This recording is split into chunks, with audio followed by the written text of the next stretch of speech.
और अब एक खास बात, देश सहित पूरा विश्व नोवेल कोरोना वायरस रूपी महामारी से जूझ रहा है। कई शहरी क्षेत्रों में धारा 144 लगा दिया गया है। ऐसे में आरजे रमझाझर भी आपसे अपील करता है, बिना कारण घरों से ना निकलें, समय समय पर हाथ अपना साबुन से जरूर धोएं और बेवजह फैल रही अफवाहों से दूरी बनाए रखें। यकीन माने, भारत सरकार सहित शासन प्रशासन इस महामारी को जड़ से उखाड़ने में जल्द ही कामयाबी पालेगी।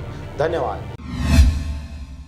नमस्कार, आप देख रहे हैं आरजे रमझाझर और मैं हूं पुखराज सिंह। नोवेल कोरोना वायरस के संक्रमण के नियंत्रण को लेकर कटघोरा नगर पालिका द्वारा नगर को सैनिटाइज किया जा रहा है, साथ ही क्षेत्रीय लोगों को समझाइश दी जा रही है। देखिए रिपोर्ट। कोविड-19 नोवेल कोरोना वायरस के संक्रमण से बचाव और नियंत्रण हेतु नगर पालिका कटघोरा द्वारा किए जा रहे अनेकों प्रयास, महत्वपूर्ण कार्यों के साथ साथ फायर ब्रिगेड के माध्यम से एवं मैनुअली रूप से भी शहर को सैनिटाइजेशन का कार्य लगातार किया जा रहा है तथा सार्वजनिक स्थलों, सड़कों, नालियों, भवनों, दुकानों, कार्यालयों, बाजारों, छात्रावासों सहित अन्य जैसे स्थान जहां लोगों का आवागमन लॉकडाउन की छूट अवधि में ज्यादा होता है, उन्हें लगातार सैनिटाइज किया जा रहा है। आज उसी कड़ी में कटघोरा मुख्य मार्ग को सैनिटाइज किया गया। कटघोरा नगर पालिका के सीएमओ जेबी सिंह के निर्देश पर फराज खान, सलीम खान व राहुल द्वारा कटघोरा के गुरुद्वारा कॉम्प्लेक्स, जय स्तंभ चौक व बस स्टैंड को सैनिटाइज किया गया और लोगों को बताया गया कि घर पर रहें और बिना काम के घर से बाहर न निकलें तथा लॉकडाउन का पालन करें।